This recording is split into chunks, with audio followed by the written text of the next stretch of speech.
Moments ago, Israel launched Operation Rising Lion, a targeted military operation to roll back the Iranian threat to Israel's very survival. This operation will continue for as many days as it takes to remove this threat.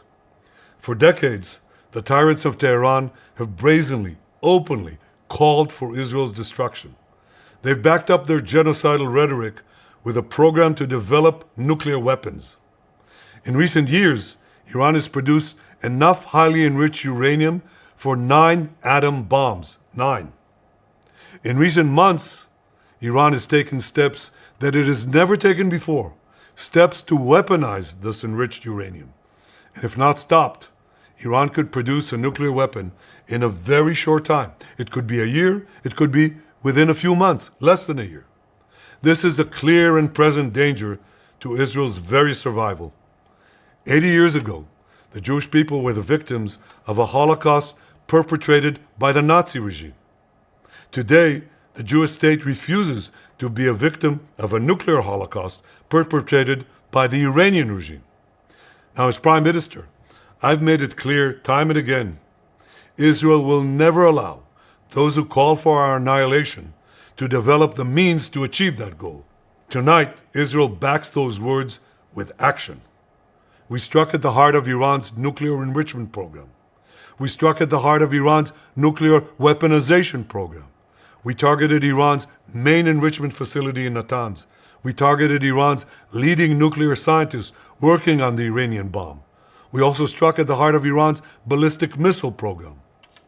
Last year, Iran fired 300 ballistic missiles at Israel. Each of these missiles carries a ton of explosives and threatens the lives of hundreds of people.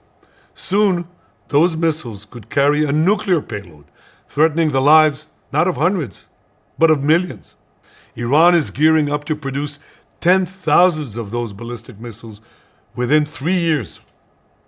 Now just imagine 10,000 tons of TNT landing on a country the size of New Jersey. This is an intolerable threat. It too must be stopped. Iran is now working on what it calls the new plan to destroy Israel. You see, the old plan failed. Iran and its proxies tried to encircle Israel with a ring of fire and to attack us with the horrible attack of October 7th.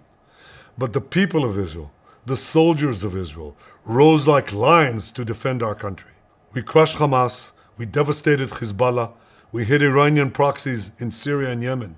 And when Iran directly attacked us twice last year, we struck back inside Iran itself. Yet in defending ourselves, we also defend others. We defend our Arab neighbors. They too have suffered from Iran's campaign of chaos and carnage. Our actions against Iran's proxy Hezbollah led to the establishment of a new government in Lebanon and the collapse of Assad's murderous regime in Syria. The peoples of those two countries now have a chance for a different future, a better future. So too do the brave people of Iran, and I have a message for them. Our fight is not with you. Our fight is with the brutal dictatorship that has oppressed you for 46 years. I believe that the day of your liberation is near. And when that happens, the great friendship between our two ancient peoples will flourish once again. I want to assure the civilized world, we will not let the world's most dangerous regime get the world's most dangerous weapons. And Iran plans to give those weapons, nuclear weapons, to its terrorist proxies. That would make the nightmare of nuclear terrorism all too real. The increasing range of Iran's ballistic missiles would bring that nuclear nightmare to the cities of Europe and eventually to America. Remember, Iran calls Israel the small Satan. It calls America the great Satan. And this is why for decades, it's led millions in the chants of death to Israel and death to America.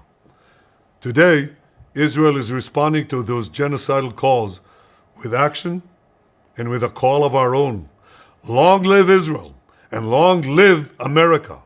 Our action will help make the world a much safer place. I want to thank President Trump for his leadership in confronting Iran's nuclear weapons program. He has made clear time and again that Iran cannot have a nuclear enrichment program. Today, it is clear that Iran is just buying for time. It refuses to agree to this basic requirement of peaceful nations. That is why we have no choice but to act, and act now. The hardest decision any leader has to make is to thwart a danger before it is fully materialized. Nearly a century ago, facing the Nazis, a generation of leaders failed to act in time. They were paralyzed by the horrors of World War I. They were determined to avoid war at all costs, and they got the worst war ever. They adopted a policy of appeasement. They closed their eyes and ears to all the warning signs. That failure to act resulted in World War II, the deadliest war in history. It claimed the lives of 60 million, including 6 million Jews, a third of my people. After that war, the Jewish people and the Jewish state vowed, never again. Well, never again is now. Today, Israel has shown that we have learned the lessons of history. When enemies vow to destroy you, believe them. When enemies build weapons of mass death, stop them.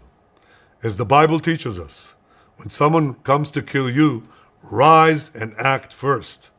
This is exactly what Israel has done today. We have risen like lions to defend ourselves.